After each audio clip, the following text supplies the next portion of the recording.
Neka the Kirapo. Benchia, I mean, I'm young and this year. But I do rather than some come on, can I come? Neka, I don't know about it. But I have no form of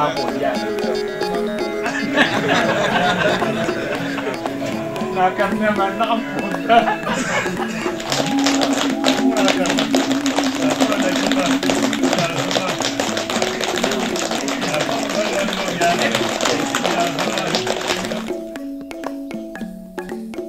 I show pictures of people quite a bit because I find there are still lingering stereotypes of what the third world is about, and part of my job is to dispel those stereotypes.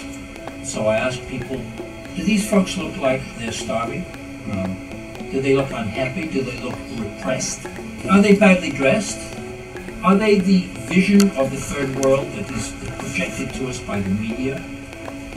I didn't see anybody hungry. I didn't see anybody emaciated or looking like the pictures you see of folks starving. I didn't see anybody violent. In all my time there, I never saw a poisonous snake or an elephant or a bare breast or any of those stereotypes one has of Africans. Very hospitable, civilized, lovely people, most of them. I suppose there were jerks everywhere, but I didn't meet them. And I spent quite a lot of time in West Africa.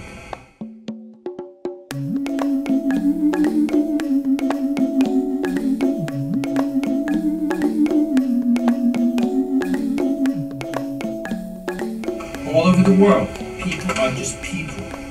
And until we drag them into the cash economy and force them to go to work to do things they don't want to do and be in factories to make cheap clothes for us or whatever it is, they're very happy in general. It's a subjective observation, but I've spent a lot of time with a lot of people. I think that's the generalization I can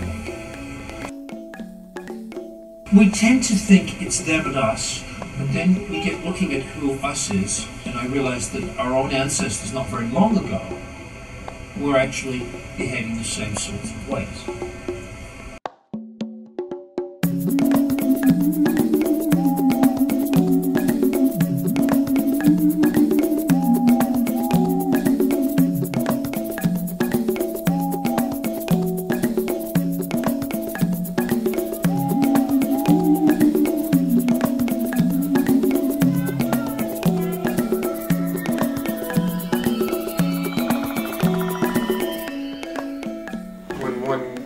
Spends any time in Africa, there is oftentimes a necessity, a connection with the natural scheme of things. The sun, the wind, the water, the earth, a very direct relationship where you're actually having all five senses constantly engaged by those major natural elements.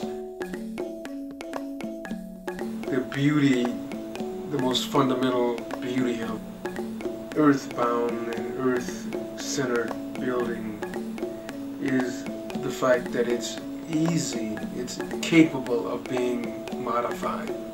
So as we keep growing and keep asking questions and keep hopefully becoming slightly wiser about something beyond our grasp, we decide to shift our physical resources, including our buildings, in a certain way. We want to do something to them to reflect this new awareness. The earth and building allows one to do that relatively easy and in a way that doesn't compromise the open-ended integrity, really, of what that design is. It's sensuous to the hand, all that. It's gravy. I think the cake is, you know, even as you're doing it, that when it hardens and dries and is polished and impregnated with the proper finishing coats, that it isn't finished. And you aren't upset. You know it's capable of being further enriched. And it's just a good feeling. Mama, we should not follow that. Oh, Mama.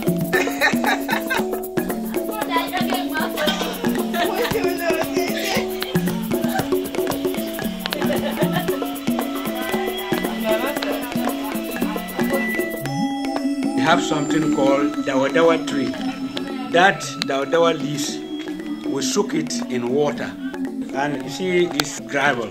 After pounding this, you use the water, watering it, you will see that it becomes brown and strong like cement.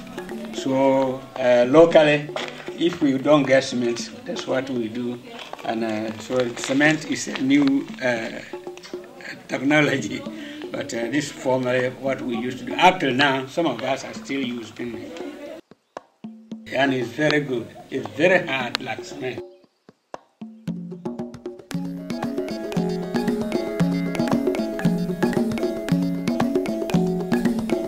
Do you have to change the roof every few years?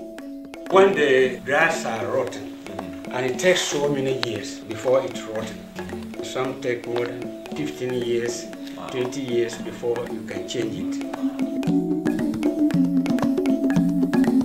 And up till now, it's more than 30 years now. This building, it's more than 30 years. You see, no cement here.